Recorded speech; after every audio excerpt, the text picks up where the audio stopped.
भुन्टीलाई आफ्नै आमा आफू बसेको हस्पिटलमा आमा बिरामी भएर आएको देख्दा भुन्टीलाई कस्तो भयो होला। अब पूर्णिमा र टोकलेको सम्बन्ध कतातिर जाला त? के पूर्णिमा र टोकलेको सम्बन्ध राम्रो होला त? उनीहरू मिल्ने छन् त? के होला त दर्शकबिन भुन्टी सिरियलको आगामी भागमा आज हामी यस भिडियोमा पुरा बताउने छौँ। भिडियोलाई भने अन्त्यसम्म हेर्नुहोला। केही दिन यता भुन्टीलाई धेरै तनाव भएको कारणले भुन्टी चक्कर लागेर भुइँमा लड्न पुगिन्। यस्तो अवस्थामा भूपेन्द्रले देखेर भुन्टीलाई हस्पिटलसम्म लगेका थिए। तर पनि भूमिका र भीमले भुन्टीले नाटक गरेकी हो भनेर यस्तो बिरामी अवस्थामा पनि भुन्टीलाई आरोप र नराम्रो गर्न छोडेका छैनन्। भुन्टी बेहोस अवस्था हुँदा पनि भूमिका र भीमले भुन्टीलाई नचाहिँदो आरोप लगाएर गाली गरिरहेका थिए। उनले कति पनि माया गरेनन्। उनीहरूमा केही मानवता भने हुनुपर्ने हो।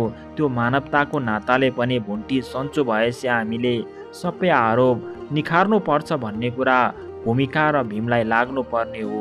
तर पनि उनीहरूले अस्पतालको बेडमा पनि भुन्टीलाई यसलाई जिउँदो राख्नुभन्दा यसलाई मार्दिनै ठिक हुन्छ भन्ने सोच भूमिका र भीममा आएर भूमिकाले चढाएको पानी पनि भूमिकाले थुतेर हातबाट फालिदिएकी थिइन्। यस्तो लाग्दथ्यो कि भूमिकामा मानवता भन्ने कुरा थिँदै थिएन। तर पनि भूपेन्द्रले भुन्टीलाई यस्तो अवस्थामा केही राम्रो भने गरेका छन्। भूपेन्द्रले भनेका छन् कि भुन्टीलाई केही आरोप त लागेको छ, तर उनीलाई सन्चो भएपछि हामीले फेरि पुलिस थानामा लगेर वास्तविक कुरा के हो भनेर बुझ्नुपर्छ। यसै आरोप लगाउन सकिँदैन भनेर भूपेन्द्रले भुन्टीलाई सपोर्ट गरेका छन्। तिमी नात्यौ भन्ने कुरा पनि आँट दिएका छन् भूपेन्द्रले। भूपेन्द्र एक्लै भएको कारणले पनि ती कुराहरूलाई विश्वास गर्नलाई अलिकति गाह्रो भएको छ। तर अब भुन्टीलाई मुख्य सपोर्ट गर्ने भनेको सुकुमाया हुन्। सुकुमाया आयो भने भुन्टी निर्दोष साबित पक्कै हुनेछिन्। सुकुमाया आएर भुन्टीलाई बचाउनु पर्छ भन्ने तपाईँहरूलाई लाग्छ भने सुकुमाया भनेर कमेन्ट बक्समा लेखिदिनु होला। केही दिन यता टोकले र पूर्णिमाको सम्बन्धमा पनि दरार आइरहेको छ। टोकले र पूर्णिमाको सम्बन्ध अब नटिक्ने जस्तो देखिएको छ, किनकि पूर्णिमाले टोकलेको कुरालाई त्यति मानिरहेकी छैनन्। टोकले गरिब भए पनि मनको धनी छन्, तर पूर्णिमाले भन्दछिन् कि अहिलेको अवस्थामा पैसा ठुलो हो, हामीलाई पैसाको आवश्यकता छ।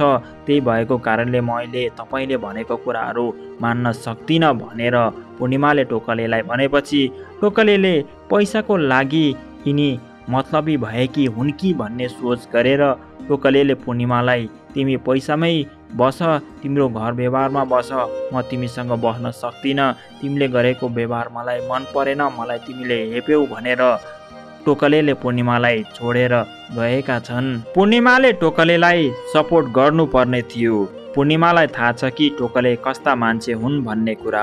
टोकलेसँग धन सम्पत्ति धेरै नभए पनि टोकले मेहनती भने र एकदम लगनशील राम्रो व्यक्तित्व भएका मान्छे भने हुन्।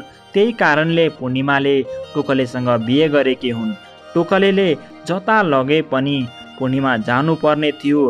टोकलेले जसरी भए पनि पूर्णिमालाई एक छाक खुवाउनलाई राम्रो गर्नको लागि सक्थे। त्यही कुरामा चित्त बुझाएर पनि टोकलेसँग पूर्णिमा जानुपर्ने थियो, तर पूर्णिमा गएनन्। यसमा पूर्णिमाको ठुलो गल्ती देखिन्छ। टोकले पहिला आफ्नो सानीमाले नमिठो वचन र आफ्नो बहिनी बिरामी भएको कारणले त्यस घर छोडेर गएका थिए। तर अहिले आफ्नै श्रीमती पूर्णिमाले नमिठो वचन लगाएपछि लाग्दैन फेरि टोकले त्यस घरमा फर्केर आउँछन् भन्ने कुरा, किनकि टोकलेलाई मनभित्र एकदमै नमिठो वचन पूर्णिमाले गरेको कारणले मन भिजेको छ। टोकलेलाई फर्काउनको लागि पूर्णिमाले नै कोसिस गरेर फोन गरेर टोकले भठा जानुपर्छ र सम्झाउनु पर्छ, उनीहरू फेरि मिल्नुपर्छ भन्ने हामीहरूलाई लाग्छ भन्दै आजको भुन्टी सिरियलको रिभ्युज भिडियो यति नै। फेरि पनि यस्तै भिडियो लिएर तपाईँहरूको माझ उपस्थित हुनेछौँ। आजलाई बिदा हुन्छौँ। हस्त, धन्यवाद।